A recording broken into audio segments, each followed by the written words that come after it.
Selamat pagi, selamat siang, selamat sore, atau selamat malam, kapanpun Mas Jere menonton video ini. Perkenalkan, kami dari kelompok yang bertemakan data perusahaan akan menjelaskan aplikasi yang telah kami buat.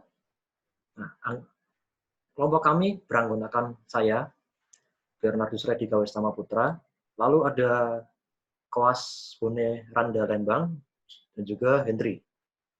Oke, yang pertama, saya akan mendemokan aplikasinya terlebih dahulu. Nah, yang pertama ini kita akan mencoba admin terlebih dahulu. Nah, di sini itu ada login admin. Nah, pertama kita akan mencoba kalau username dan passwordnya itu salah atau tidak terdaftar di database. Kita coba ngawur dulu.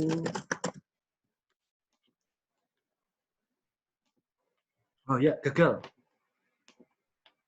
Oke, lalu kita coba menggunakan username dan password yang telah terdaftar di database. Dan oke, berhasil. Nah, lalu si admin ini bisa ngapain aja? Si admin ini bisa mengelola data user dan mengelola data aset perusahaan. Nah, pertama kita coba kelola data user terlebih dahulu. Nah, di sini tuh muncul user-usernya dan ada level. Nah, level ini apa? Jadi dia itu sebagai admin atau klien. Oke, yang pertama kita akan coba fungsi insert terlebih dahulu. Oh ya, jadi si ID user ini dia auto increment, jadi dia akan otomatis terisi sendiri nanti. Nah, misal nama usernya Budi, passwordnya Budi juga. Oke, kita insert. Data berhasil diinputkan dan muncul. Nah, lalu yang kedua, kita akan nyoba fungsi update. Misal si Budi ini aku update, aku ganti jadi Adi. Passwordnya aku ganti juga jadi Adi juga, lalu update. Nah, berhasil terupdate. Nah, lalu selanjutnya kita akan coba fungsi delete-nya. Jadi pertama klik dulu usernya ini, lalu klik delete. Data berhasil dihapus. Oke, nah berhasil terhapus. Oke, selanjutnya kita akan coba kelola data aset. Di sini ada nama asetnya lah, gitu. Nah, sama seperti tadi, kita akan coba insert dulu, fungsi insert terlebih dahulu. Misal kode asetnya itu 111, nama asetnya adalah Samsung.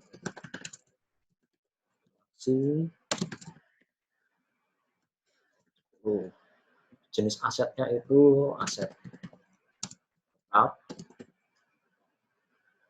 Kategorinya karena ini HP itu elektronik. Misal tanggal masuk tanggal 25 Maret 2020. Masa pemakaian 2 tahun. Nah, nilai aset ini adalah harganya 7 juta. Terus kita insert. Data berhasil diinput. Nah, ini dia. Nah, lalu selanjutnya kita coba update. Misal aku akan update harganya. Harganya jadi turun ya. Karena HP itu tiap tahun turun 4 juta, 1, 2. Terus update. Oke, data berhasil terupdate. Oke, selanjutnya kita coba fungsi delete-nya. Delete. Oke, data berhasil terhapus. Nah, terus ada satu lagi ini fungsi logout. Nah, jadi akan terlogout. Selanjutnya kita akan mencoba si kliennya. Nah, jadi kami itu menggunakan PHP untuk kliennya. Kita login klien dulu. Oke, sudah login. Nah, jadi si klien ini dia cuma bisa melihat data aset perusahaan saja. Jadi dia nggak bisa ngapa-ngapain lagi. Dia cuma bisa lihat data perusahaan aja. Oke. Sekian demo aplikasi dari saya. Terima kasih. Oke, untuk TR2-nya ini kami ada server. Tampilan admin menggunakan Java application dengan Gframe dan kemudian klien yang menggunakan bahasa pemrograman PHP. Untuk servernya kami menggunakan 6 kelas Java. Dapat dilihat di sini kami ada 2 kelas constructor, yaitu test model dan user GS. Nah, test model itu apa? Test model itu sebagai konstruktor yang bakalan nge-get and set data dari database. Yang kedua itu ada koneksi. Nah, koneksi ini kami menggunakan koneksi ini untuk menyambungkan server ke database. Dapat dilihat dari sini string URL-nya menyambungkan ke database aset. Ada database.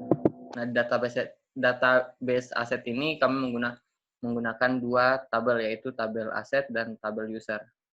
Untuk tabel aset sendiri, kami ada 7 atribut, yaitu kode aset sebagai primary key, nama aset, jenis aset, kategori, tanggal terima, masa pemakaian, dan nilai aset. Sedangkan tabel user kami ada 4 atribut, yaitu ID user sebagai primary key, auto increment, atribut nama, password, dan level. Oke, selanjutnya di server ini kami ada 2 kelas controller, yaitu admin controller dan client controller.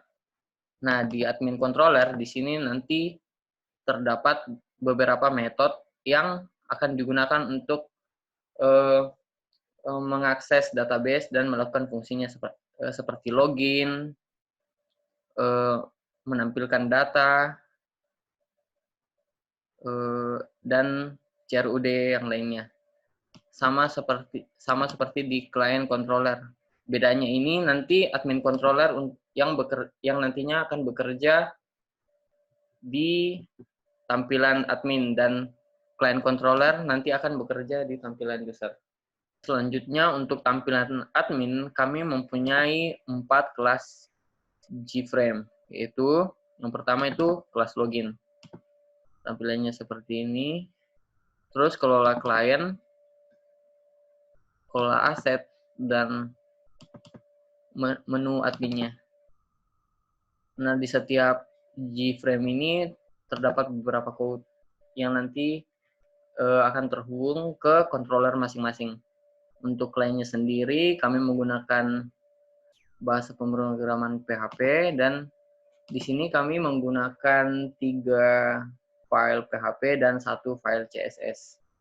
Nah, untuk yang pertama itu login. Nah, di login ini kami ada beberapa fungsi PHP untuk nge-post data untuk divalidasi ke database apakah inputan user ini sama yang ada di tabel user atau tidak. Nah, kalau iya, maka dia akan ke indeks PHP. Nah, kalau tidak, dia akan kembali lagi ke login PHP. Nah, jika dia udah diarahkan ke indeks PHP, nah di indeks PHP itu nantinya akan mengecek apakah udah ada session yang telah dibuat tadi. Nah, jika ada, dia akan tetap berada di indeks PHP, dan jika tidak ada, dia akan kembali ke login PHP. Nah, di indeks PHP ini user hanya bisa menampilkan data saja. Nah, ketika user logout, semua session akan di-destroy dan dia akan kembali ke login PHP.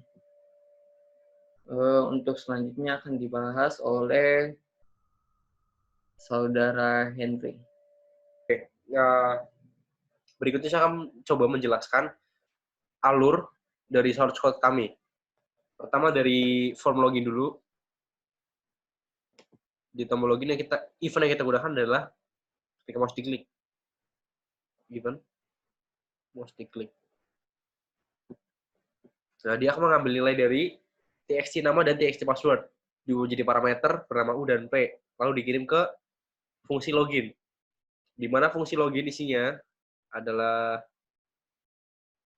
nah ini. Dia akan menembak ke admin controller /login. Dan di admin controller /login itu, dia akan terkonek ke database. Mengecek semua nama dan password. Dan jika namanya diinputkan sesuai dan passwordnya sesuai, maka dia akan mengembalikan nilai 1. Dia akan resultnya 1.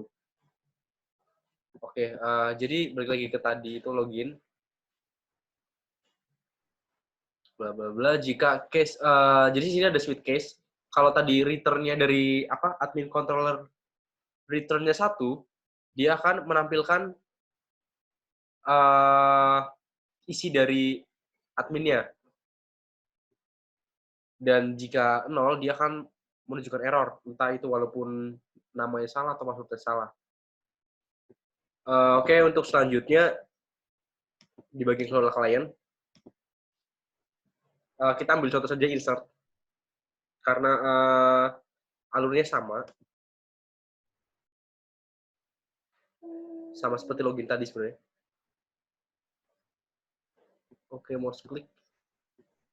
Di sini kita akan mengambil tiga data, yaitu bentuk string, ada txt nama, txt password, dan level.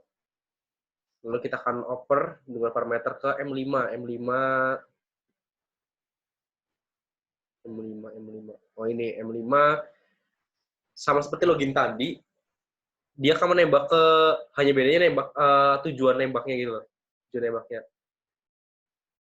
Kalau tadi ke /login, sekarang ke admin controller /input user, di mana isinya juga admin controller isinya sama, terkonek ke database intinya. Oke, berikutnya saya akan menjelaskan alur tentang data klien perusahaan. Gimana kita bisa CRUD di sini. Sebenarnya algoritmanya sama seperti login tadi. Mirip-mirip. Event, mouse on click. Nah, di sini kita akan mengambil datanya, ada nama, password, level, dan dia akan diubah jadi parameter, dioper ke fungsi M5. Fungsi M5 akan menembak ke alamat ini, di mana alamat tujuannya adalah admin controller /input user. Nah, di /input user itu, sama seperti /login, dia akan terkoneksi ke database dan akan menginputkan nilai. Admin controller /input user, dia akan terkoneksi ke database dan akan menginputkan nilai sesuai dengan txt tadi. Sisanya sama seperti update dan delete, itu juga akan dioper ke fungsinya, juga fungsinya akan menembak ke admin controller dan terkoneksi ke database, seperti itu. Di kelola aset juga sama. Kelola perusahaan dan kelola aset maksud saya, dan kelola klien sama persis. Oke, kiranya seperti itu penjelasan dari kelompok kami. Terima kasih banyak.